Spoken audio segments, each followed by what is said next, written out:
The coffee cup trembled in her hands. Though the kitchen was perfectly still, steam rose like whispered prayers between them, carrying the weight of words neither dared to speak. She watched him across the small wooden table, the same table where they'd shared 1,000 breakfasts, planned their future, argued about paint colors for the nursery they'd never filled. But tonight, everything was different. Tonight, the silence had teeth. Her fingers traced the rim of her mug, memorizing its warmth, because tomorrow morning this chair would be empty. The newspaper would remain folded. The second cup would stay in the cabinet, gathering dust like the letters she'd write, but never send. "Sarah," he whispered, and her name sounded like goodbye already. So looked up, and there it was, that crease near his left eye that deepened when he worried, when he held back tears, when he loved her so hard it hurt. Her thumb ached to smooth it away, to press pause on this moment and live in it forever. The kitchen light flickered once, as if even the electricity understood that some nights are too heavy to illuminate properly. In that brief darkness, she saw their entire future flash and fade, empty chairs, cold dinners, phone calls that would never be enough. When the light steadied, she realized she was already crying. Not the dramatic tears of movies, but the quiet kind that fall when your heart breaks in real time, when you're watching love pack itself into a duffel bag. He reached across the table, his calloused fingertips finding hers. Soldiers' hands, hands that had held weapons and held her with equal tenderness. Hands that would hold other things tomorrow, a rifle, a compass, but not her.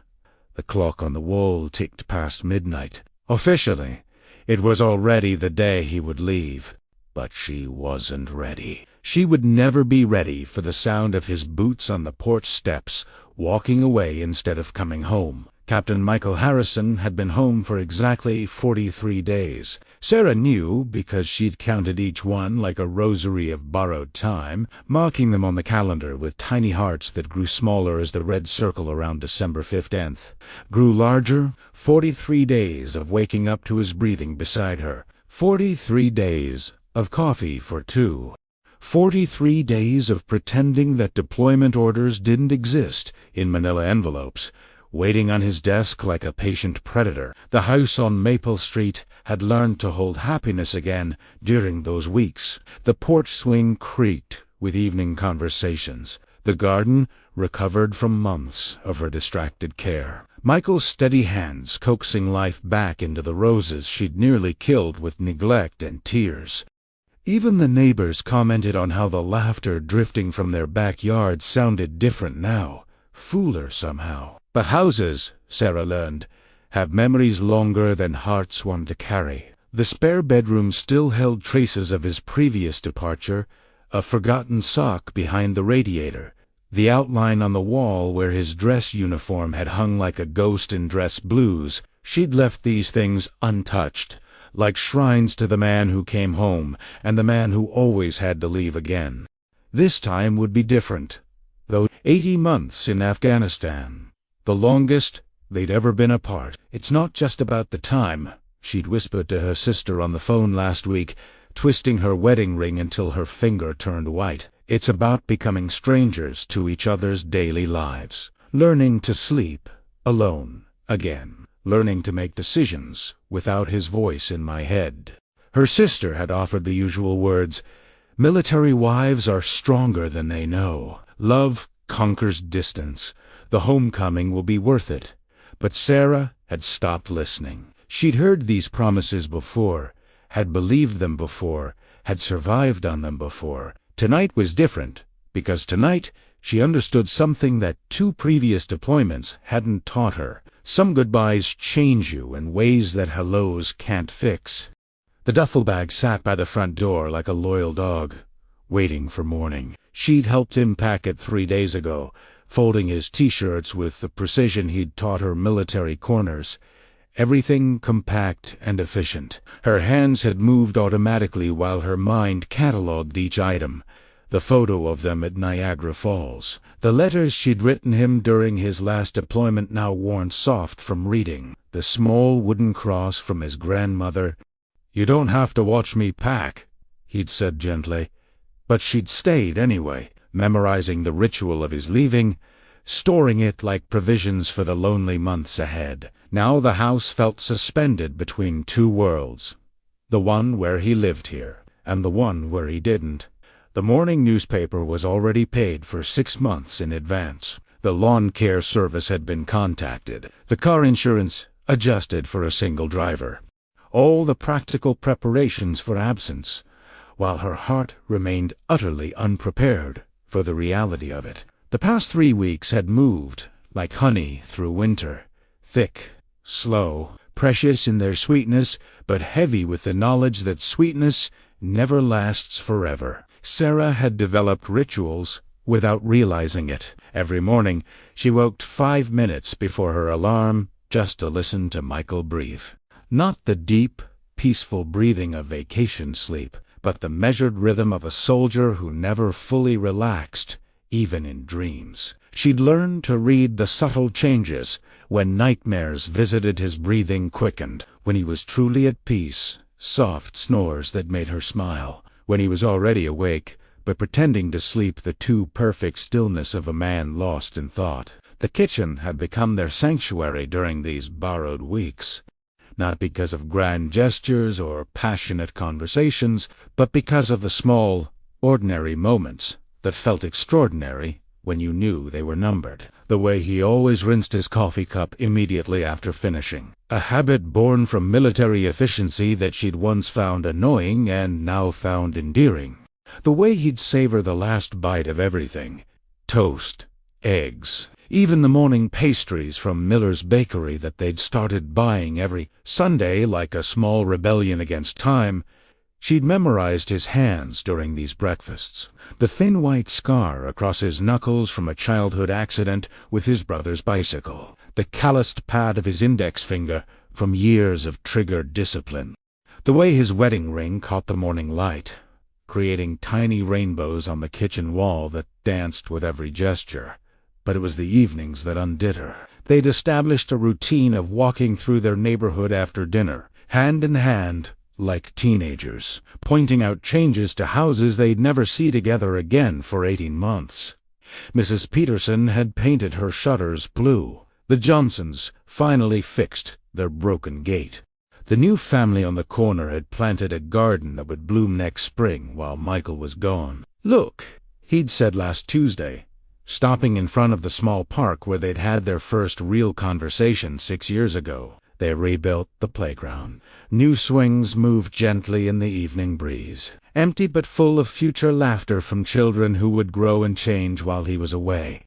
Sarah had squeezed his hand tighter that night, understanding something she couldn't put into words, that life would continue in his absence, that seasons would change, that she would change. That coming home wasn't just about returning to the same place, but returning to people who had lived entire chapters without you. The house itself seemed to sense the approaching separation.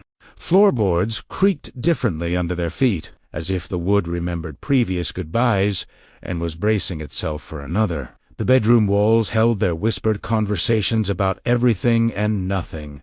Her plans to finally read the books, stacked on her nightstand. His promise to write real letters instead of just emails. Their shared fantasy that 18 months would pass quickly. But time had become elastic in these final weeks. Days rushed by in a blur of errands and preparations, yet individual moments stretched like taffy. The way he laughed at her terrible jokes, the way he hummed unconsciously while shaving, the way he'd pause in doorways and look at her as if he was already missing her. Sarah had started a journal 2 weeks ago, though she hadn't told Michael. Just small observations, ordinary moments she was terrified of forgetting. Tuesday, he made pancakes shaped like hearts. They were lopsided, but perfect. He got syrup on his chin and didn't notice for 10 minutes. Thursday found him sitting on the porch at sunset, just watching the street. When I asked what he was thinking, he said, I'm trying to take a picture with my mind. I love this man so much it physically hurts. The really devastating thing wasn't the big, dramatic moments of impending separation. It was the accumulation of last times that she recognized only after they'd passed. The last time they'd argue about what to watch on Netflix, the last time he'd complain about her cold feet touching his legs in bed, the last time they'd go grocery shopping together, him pushing the cart while she checked items off her list, both of them pretending they weren't buying enough frozen meals to last her months. Yesterday, she'd found him standing in the garage, just staring at his motorcycle. When she asked if everything was okay, he'd said, "I won't be here when it needs its oil change." Such simple, practical concern, but it contained entire worlds of absence, all the maintenance of life that would fall to her alone, all the decisions he wouldn't be there to share, all the tiny responsibilities that, added together, equaled the weight of missing someone you love. Michael had learned something about goodbyes that civilian friends never understood. The hardest part wasn't leaving. The hardest part was carrying the weight of everyone else's emotions while pretending your own didn't exist. Tonight, watching Sarah trace the rim of her coffee cup with that faraway look in her eyes, he felt the familiar fracture in his chest. The place where duty and love met and could never quite reconcile. He'd trained for 18 months of missions, of sand and heat, and the constant awareness that kept soldiers alive. But no amount of training prepared you for the way your wife's face changed when she was trying not to cry. In his pocket, folded into a neat square, was the letter he'd written her 3 nights ago. Not the kind of letter you leave before a dangerous mission. He wasn't being dramatic about the risks, because Sarah worried enough for both of them. This was different. This was the letter you write when you realize that loving someone and leaving them might be the same thing, over and over again. For as long as you wear the uniform, dear Sarah, by the time you read this, I'll be somewhere over the Atlantic, probably pretending to sleep while actually thinking about your laugh. I know you think I'm brave, but the truth is, I'm terrified. Not of what's waiting for me over there. I know how to handle that. I'm terrified of what I'm leaving behind. I'm terrified that 18 months is long enough for you to forget the sound of my voice, or to realize you're happier without someone who's always leaving, double. Quotes, he'd never give her that letter. It was too honest, too raw, too much of his own fear dressed up as concern for her. Instead, he'd write her cheerful emails about the food and funny stories about his unit. He'd save the real truth for the 3 a.m. moments when the time difference made his loneliness her daytime, and he could miss her privately while she lived her life. The garage had become his refuge these past few days. Standing among the familiar tools and projects, he could almost pretend this was just another evening, that tomorrow he'd wake up and fix the squeaky hinge on the kitchen cabinet, maybe finish organizing the storage shelves Sarah had been asking about 4 months. But tonight, even the motorcycle felt different. He'd bought it 2 years ago, partly because he'd always wanted one, partly because it represented the freedom that military life rarely offered. Now it sat there like an accusation. Another thing he was abandoning. Another responsibility shifting to Sarah's already full plate. The really devastating truth that he couldn't tell anyone, not even his commanding officer, was that part of him was relieved to go. Not because he didn't love Sarah Gott. He loved her so much it sometimes felt like drowning, but because staying meant watching her try so hard to be strong, meant pretending he didn't notice the way she startled every time the phone rang, meant carrying the guilt of knowing that loving him meant signing up for a lifetime of goodbyes. At least in Afghanistan, he could focus on the mission. He could be the soldier. Everyone needed him to be competent, reliable, unbreakable. Here, in their kitchen, watching her memorize his face like she was storing it for winter, he felt more fragile than he'd ever felt under enemy fire. His unit commander had pulled him aside yesterday after their final briefing. "Harrison, you've got your head on straight about this deployment. Some of the younger guys are still thinking this is an adventure. "You know what we're walking into." And Michael had nodded, accepting the compliment while thinking, "I know exactly what I'm walking into over there. It's what I'm walking away from that's killing me." The worst part was how good he'd gotten at this. The practiced conversations about staying safe and writing often, the careful balance between honesty and optimism when discussing the mission, the way he could compartmentalize his own grief about leaving so completely that sometimes he forgot he was grieving at all. But Sarah saw through it. She always had. Yesterday morning, she'd touched his face while he was reading deployment orders and said quietly, "You don't have to be strong for me all the time, you know." And for just a moment, he'd let himself lean into her palm and feel the full weight of what they were about to lose. Tonight would be their last night as a couple who slept in the same bed, dreamed the same dreams, woke up to the same sunrise. Tomorrow, they'd begin the long, careful work of loving each other across time zones and through screens, of staying married to someone whose daily life would become a mystery. The alarm clock read for 47 a.m. when Sarah gave up pretending to sleep. Beside her, Michael's breathing had that shallow quality that meant he was awake too. Both of them lying in careful stillness, afraid that acknowledging consciousness would make the morning real. Outside, December darkness pressed against their bedroom windows like a held breath. No birdsong yet, no distant traffic, just the profound quiet that exists in the space between night and the day that changes everything. Sarah turned her head slightly and found Michael's eyes already open, staring at the ceiling as if he could will time to stop moving forward. "Coffee," she whispered, though neither of them needed caffeine to feel wide awake. In the kitchen, their movements had the careful choreography of people avoiding the obvious. Michael started the coffee maker while Sarah retrieved 2 mugs from the cabinet. The same 2 mugs they'd used every morning for 6 years, now suddenly precious as museum pieces. The sound of water heating seemed amplified in the pre-dawn silence, each bubble and hiss marking seconds they couldn't get back. Sarah watched him measure coffee grounds with military precision, and something about that familiar gesture, one he'd performed hundreds of mornings, but would never perform in this kitchen again for 18 months, made her breath catch. He heard it, that tiny intake of air that contained all her unspoken fears, and his hand stilled on the coffee scoop. "Hey!" he said softly, turning to face her. "We're okay." But even those 2 words felt like a goodbye.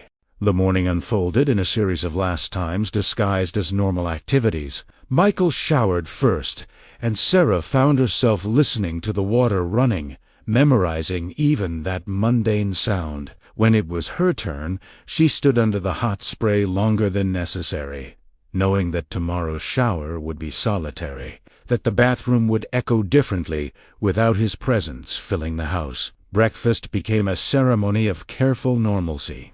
Scrambled eggs and toast, orange juice poured into matching glasses, the newspaper spread between them like a buffer against the enormity of the day. But every bite tasted like goodbye. Every sip of juice felt like swallowing time. The phone rang at 7:23 a.m. Michael's transportation to the base, confirming pickup at 09:00 hours. 9 minutes of conversation about logistics and timing. But Sarah heard only the countdown timer that had been installed in her chest, ticking away the final hour and 37 minutes. "Mom called last night," Sarah said, when he hung up, grasping for normalcy in the ruins of routine. "She said to tell you she's proud of you, and that she's keeping the spare room ready for when you come home on leave."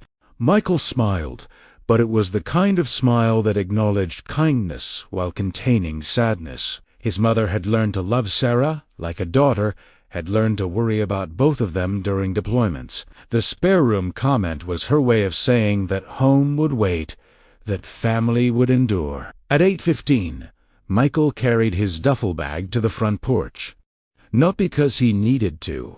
The transportation wouldn't arrive for another 45 minutes, but because the bag's presence in the hallway had become unbearable, a constant reminder of departure counting down in real time. Sarah followed him outside, and they sat together on the porch swing they'd installed last spring. The December air was sharp enough to make their breath visible, little clouds of vapor that appeared and vanished, like ghost words.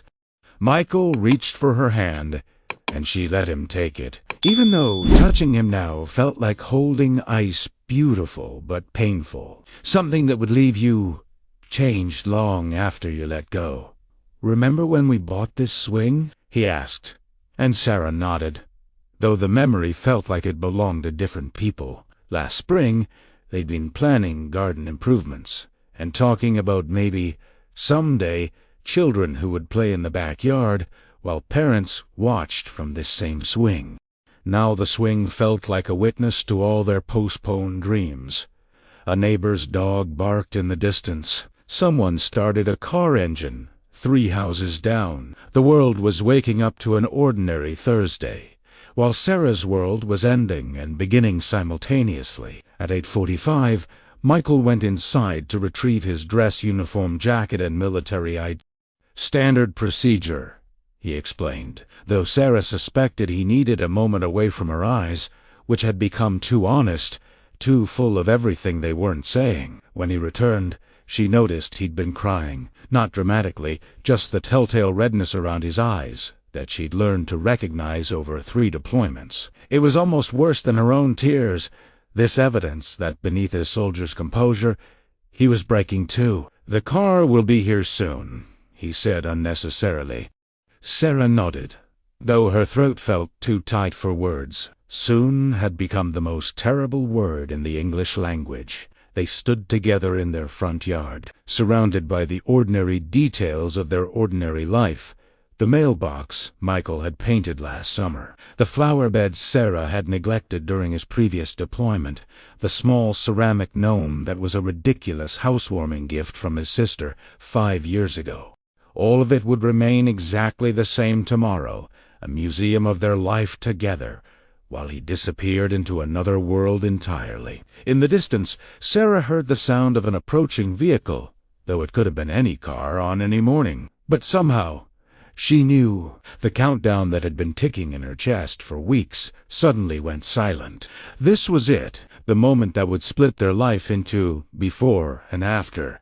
The black government sedan turned onto Maple Street at exactly 09:00 hours, its headlights cutting through the December morning mist like a knife through silk. Sarah felt Michael's hand tighten around hers, not dramatically, just a subtle increase in pressure that spoke volumes about the discipline it took to stand there calmly while your heart was being ripped from your chest. The car moved slowly, professionally, past the Peterson house with its newly blue shutters, past the Johnsons' fixed gate, past all the ordinary landmarks of their ordinary life that had witnessed this scene play out in countless military families across countless mornings just like this one. When it stopped in front of their house, the engine's silence felt louder than any explosion.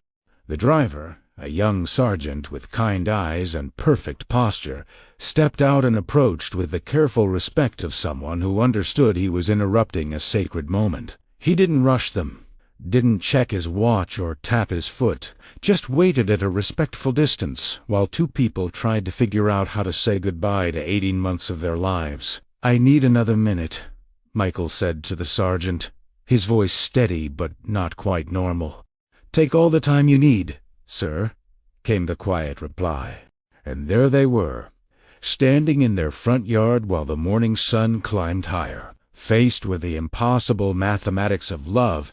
How do you fit 18 months of "I love you" into a single embrace? How do you memorize someone's heartbeat against your chest when you know it's the last time you'll feel it for longer than some people stay married? Sarah looked up at Michael's face, really looked at him, trying to burn every detail into permanent memory.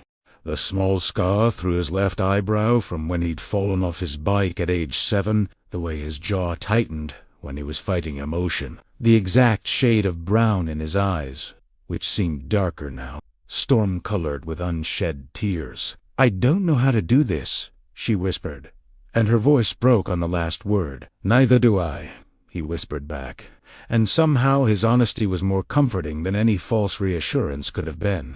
He reached into his jacket pocket and pulled out a small envelope with her name written in his careful handwriting. "Don't read this until tonight," he said, pressing it into her palm. "Promise me." She nodded, though her throat felt too tight to speak. The envelope was warm from being close to his heart, and she closed her fingers around it like a lifeline. Then Michael pulled her against him, and the hug wasn't gentle or sweet like movie goodbyes. It was desperate and fierce, and full of all the things they'd never learned how to say. Sarah buried her face in his neck, breathing in the smell of his aftershave mixed with the starch of his uniform, trying to imprint this moment so deeply in her memory that distance couldn't erase it. "I love you," he said into her hair, and the words carried the weight of every morning they wouldn't share, every birthday he'd miss, every ordinary Tuesday that would feel extraordinary because he wasn't there to make it ordinary. "I love you, too," she managed, and felt his arms tighten around her as if he could somehow take her with him through the strength of his embrace alone. Time moved strangely then, too fast and too slow, simultaneously. She was aware of his hands on her back, mapping the familiar territory of her shoulders, like he was creating a tactical guide for homesickness. She felt the solid warmth of him, the way his heart beat strong and steady against her cheek, the way his breath moved through his chest, and she was aware, with crystal clarity, that this moment was already becoming a memory even as she lived it. When they finally separated, both their faces were wet, with tears neither had felt falling. Michael cupped her face in his hands, his thumbs gently wiping away the moisture from her cheeks, while his own eyes spilled over. 18 months, he said, as if stating a fact could make it more bearable. 18 months, she agreed, as if her confirmation could make time move faster. He kissed her then, not the passionate kiss of lovers, but the careful, reverent kiss of two people, blessing each other for a journey apart. His lips were warm and familiar, and tasted like goodbye and promises mixed together in equal measure. When they broke apart, Michael shouldered his duffel bag with practiced efficiency, the same motion she'd watched him perform for 3 previous deployments, but which somehow felt completely new this time. Maybe because she was different. No, maybe because love changes you, and each goodbye teaches you new languages of loss. He walked toward the car with military-bearing shoulders back, stride confident, but Sarah saw the slight tremor in his left hand, the one that always shook a little when he was fighting to keep control. At the car door, he turned back one last time. Their eyes met across the distance of the yard, and in that look she saw everything. His love for her, his fear of leaving, his pride in serving, his grief at going, his promise to come home, his terror that coming home might not be enough to bridge the gap that 18 months would create between them. "Take care of yourself." It cut out in those simple words contained entire universes of tenderness. "You too," she called back, though her voice was barely above a whisper.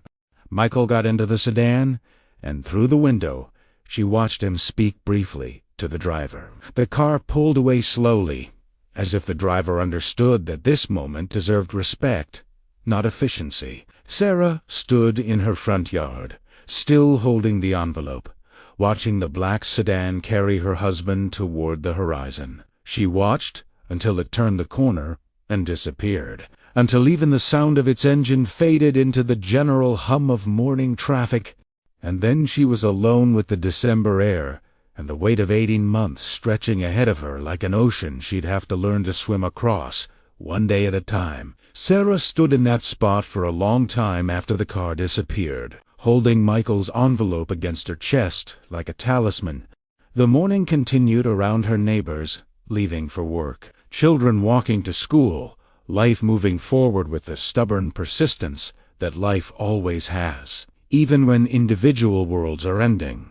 Mrs. Peterson waved from her front porch, the same gentle wave she'd given Sarah during the last deployment. No words needed. Military wives recognize each other across lawns and years, connected by the particular courage it takes to love someone whose job requires them to leave. Inside the house, everything looked exactly the same as it had an hour ago, but felt completely different. The coffee cups still sat on the kitchen table, his half-empty hers untouched and cold. The newspaper remained folded to the weather forecast, partly cloudy. High of 42 degrees, information that had seemed important when they were both there to share the day it described. Sarah walked through rooms that suddenly felt too large. Past the bathroom where his toothbrush was gone. Past the closet where his civilian clothes hung like faithful soldiers awaiting orders that wouldn't come for 18 months. She touched the door frame of their bedroom, remembering how he'd paused there this morning, looking back as if he could photograph the room with his eyes. It was noon when she finally opened the envelope. "Dear Sarah, I'm writing this while you're sleeping, and I can hear you breathing in that soft way that means you're dreaming good dreams. I hope they're about us. I hope they're about a future where deployments are memories and Sunday mornings last forever. By the time you read this, I'll be somewhere in the sky, probably looking down at clouds and thinking about how your hair looks in sunlight. I know you're scared about the next 18 months, but I need you to know something. This isn't about being strong enough to wait for me. This is about being brave enough to live your life fully while I'm gone. Read those books on your nightstand. Take the painting class you've been talking about. Call your sister more often. Plant the garden we planned but never started. Fall in love with your own company again. When I come home, I want to meet the woman you became while I was away. I'm not asking you to not miss me. Miss me terribly. But don't let missing me become the only thing you do. Don't let 18 months become a pause in your life. Let them become a chapter. I love you more than words have ever been able to hold. I love you more than distance can diminish. I love you in ways that time zones can't touch and separation can't steal. Wait for me, but live for you. Forever yours. Michael Piaz. Check the garage freezer. I made 3 months' worth of your favorite soup and labeled each container with the date you should eat it. The first one says, for when missing me feels impossible. The last one says, for when you remember that I'm coming home. Sarah laughed through her tears at the postscript, because of course Michael Harrison, who planned for every contingency, who left nothing to chance, had prepared for her loneliness with the methodical care he brought to military operations. She walked to the garage and opened the freezer, and there they were, dozens of containers labeled in his careful handwriting. For your birthday when I can't make you breakfast, for the first snow day, for when you get promoted at work and I can't take you to dinner. Each label a small love letter, each frozen meal a promise that even in absence, he was still taking care of her. This was love in its most practical form, soup portioned for one, but made with enough tenderness to last 18 months. Standing in the garage where yesterday he'd worried about motorcycle maintenance, Sarah understood something that 3 previous deployments hadn't taught her. Missing someone wasn't a weakness to overcome or a problem to solve. It was a skill to develop, a practice to perfect, a way of loving that happened across distance and through time. Some people loved in the same room, sharing coffee and morning newspapers. Some people loved across oceans, sharing letters and time zone calculations. Neither was less real. Neither was less difficult. Neither was less sacred. She would miss him terribly. She would count days and mark calendars and sleep on his side of the bed because it still smelled like him. She would write him emails about her ordinary days and dream about his extraordinary ones. She would worry about his safety and hate the time difference and cry into soup containers labeled with his handwriting. And she would also live. She would take the painting class and call her sister and maybe, just maybe, plant the garden they'd planned but never started. She would become someone new while staying someone he recognized, would grow in ways that made the homecoming sweeter instead of stranger.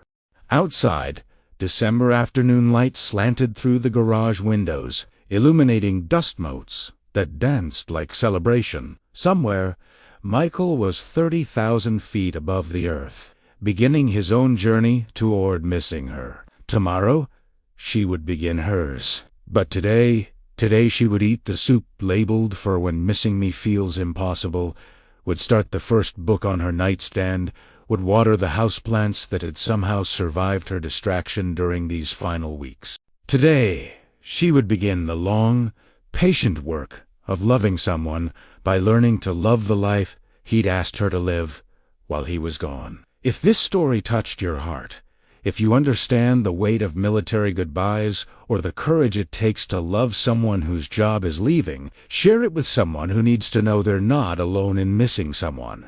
Subscribe and join us for more stories that honor the families who serve by staying behind, who love by letting go, who find strength in the space between goodbye and welcome home.